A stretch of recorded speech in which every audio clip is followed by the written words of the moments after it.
Olá, seja bem-vindo mais uma vez ao canal Silvana Sil falando do que te faz bem. É um prazer ter você conosco, muito obrigada mesmo, tá? Por toda a forma de apoio que você tem demonstrado, seja inscrição, seja o teu like, tudo isso é muito importante para que justamente o canal continue sendo, difundido e pessoas possam receber a mensagem que vem do coração do Pai. Você que está chegando também, seja muito bem-vindo. E fica a dica, né? Por favor, se inscreva e deixa o teu like também. E eu quero tratar nessa ocasião, queridos, sobre uma condição, né? Na vida do cristão, que muitas vezes é até um tanto controversa. Porque a maioria dos cristãos são chamados de crentes. Mas será que de fato temos sido crentes mesmo? Porque o sinônimo de crente é aquele que crer. Mas quantas vezes, amados, nos posicionamos de um modo totalmente incrédulo? E, evidentemente, que toda incredulidade ela tem prejuízo. Porque o próprio Deus diz, né, que o justo viverá da fé e se ele recuar, o Senhor não tem prazer nesse justo. Então eu quero, inclusive, trazer para o nosso coração, né, do coração de Deus para nós, o que está escrito ali em Números, no capítulo 13. Eu lerei do versículo 1 ao 3, o versículo 25 e o versículo 30 a 33, que começa dizendo assim: E falou o Senhor a Moisés, dizendo: Envia homens que espiem a terra de Canaã, que eu hei de dar aos filhos de Israel. De cada tribo de seus pais enviareis um homem, sendo cada um príncipe entre eles. E enviou-os Moisés do deserto de Parã, seguindo a ordem do Senhor. Todos aqueles homens eram cabeças dos filhos de Israel. E no versículo 25, diz: E eles voltaram de espiar a terra ao fim de 40 dias. Versículos 30 ao 33 dizem assim: Então Caleb fez calar o povo perante Moisés e disse: Certamente subiremos e a possuiremos em herança, porque seguramente prevaleceremos contra ela. Porém os homens que com ele subiram disseram: Não poderemos subir contra aquele povo, porque é mais forte do que nós. E infamaram a terra que tinham espiado, dizendo aos filhos de Israel: A terra pela qual passamos a espiá-la é terra que consome os seus moradores, e todo o povo que vimos nela são homens de grande estatura. Também vimos ali gigantes, filhos de Anak, descendentes dos gigantes, e éramos aos nossos olhos como gafanhotos, e assim também éramos aos seus olhos. Queridos, esses homens, que eram 10, no seu total, eles tinham ido junto com Josué e Caleb, porque Deus mandou separar de cada tribo, um homem que fosse justamente príncipe, fosse líder sobre aquela tribo, para que justamente fosse espiar a terra. Só que 2 homens apenas, dentre aqueles 12, escolheram crer que o mesmo Deus que tinha dito para eles irem era o Deus que iria garantir a vitória deles. Os demais, os 10 restantes, simplesmente se deixaram dominar pela incredulidade, pelo medo. E o pavor que havia neles era tanto que eles só enxergavam os males que poderiam existir ali naquele lugar. Porém, aquela terra, como Deus mesmo, Deus não nos entrega nada que seja danoso para nós, que porventura possa ser prejuízo para a nossa vida. Porque a própria Bíblia diz que a bênção do Senhor, ela enriquece, ela não acrescenta dores.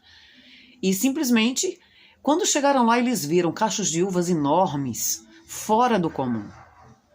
Só que assim, queridos, eles olharam que ali haviam gigantes. Josué e Caleb pensaram: tem gigantes, mas nós temos um Deus que vai nos ajudar a vencer esses gigantes. A terra é boa, não vai ser um trabalho que vai ser em vão. Porém, os outros se enxergaram como gafanhotos e ainda entenderam. Porque quando você não consegue enxergar, queridos, justamente por fé, você acha até que os outros também estão enxergando a tua deficiência. E foi o caso deles. Eles acharam que também os gigantes estavam enxergando eles como gafanhotos. Eles disseram: nós nos sentimos como gafanhotos diante deles. E eles também nos enxergaram assim. Mas quem foi que disse para eles? Se eles nem contato tiveram, apenas olharam, espiaram a terra, viram de longe e voltaram. Interessante. Eu chamei a atenção do versículo 25 justamente porque O versículo 25, ele mostra que eles voltaram, né? Justamente o percurso foi de 40 dias. Esse seria o tempo que eles levariam para chegar até Canaã.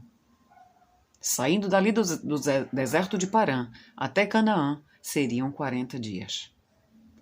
Mas, por conta da incredulidade, por conta do medo que eles deixaram dominar o coração deles, porque por trás de toda incredulidade tem um medo, por não acreditar na promessa que Deus havia dado para eles, eles simplesmente ficaram submetidos a morrer no deserto, até que todos eles, aqueles que tinham de 20 anos para cima, morressem, com exceção de Josué e Calebe. Eles não puderam entrar na terra, e isso durou 40 anos. Um percurso que seria feito em apenas 40 dias. Isso nos mostra que a incredulidade, ela fecha portas em relação às bênçãos que Deus tem para nos proporcionar. Seja a salvação de um parente, seja aquilo que aquela porta de emprego que para os seus olhos pode parecer impossível porque você acha que você não tem, né, talvez a habilidade necessária ou mesmo um currículo, né, compatível com aquilo que está sendo oferecido. Mas o nosso Deus é o Deus que opera milagres, queridos, quando nós resolvemos usar a fé. E aí, já dei aqui alguns testemunhos do que a fé resultou. Ou seja, tudo que Deus deseja é que a gente manifeste a fé, para que então Ele possa agir. Não é que Ele seja incapaz, não. Nós é que limitamos o que vai chegar até nós. E muitas vezes até a nossa família termina sofrendo consequências da nossa incredulidade também. Porque um quadro que Deus gostaria de mudar para fazer, né, justamente com que nós sejamos abençoados, aquela bênção ela é impedida de se concretizar. E o interessante é que, inclusive, a palavra de Deus nos diz lá no capítulo 16 de Marcos, que os sinais seguirão os que crerem. À medida que você vai exercendo a fé, Deus vai fazendo com que os milagres aconteçam ao teu redor. Aqui, por onde você passa, o que você toca, aquilo vai prosperando. O poder de Deus vai se manifestando de tal forma que aquilo que seria talvez impossível aos olhos de outras pessoas, para você se torna algo viável. Nosso Deus é o Deus que age no improvável. Deus não precisa de circunstâncias favoráveis para que Ele possa operar um milagre. Não, ou para que Ele possa abençoar os seus servos. Tudo que Deus deseja é que a gente, com a fé que Ele já nos deu, ainda que a fé não seja muita, tanto é que Ele diz, né, que basta ter a fé do tamanho de um grão de mostarda. Então, queridos, que nós não sejamos incrédulos, que nós não sejamos aqueles que irão impedir a bênção do Senhor, ao contrário, que nós sejamos aqueles que viverão os milagres de Deus por escolher, confiar, crer e depositar nele a confiança daquilo que nós, humanamente falando, não teríamos condições alguma. Porque o prazer de Deus é que o seu nome seja glorificado em nossa vida e através de nós. Então que possamos viver os milagres de Deus. Por que nós vivemos tão poucos milagres nos dias de hoje? Justamente por conta disso. Porque não vivemos a fé pura e simples. Não precisa de muita coisa. Tudo aquilo que é necessário é que sejamos obedientes àquilo que Ele manda.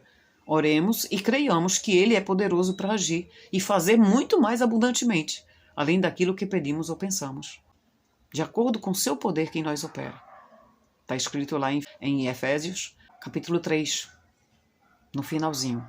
Então que Deus continue nos abençoando. Não impeçamos o agir de Deus em nossas vidas e que possamos ser aqueles que de fato vivem segundo o querer do Senhor e não de acordo com o natural, com aquilo que os nossos olhos podem enxergar. Em nome de Jesus. E possamos viver milagres para a glória de Jesus.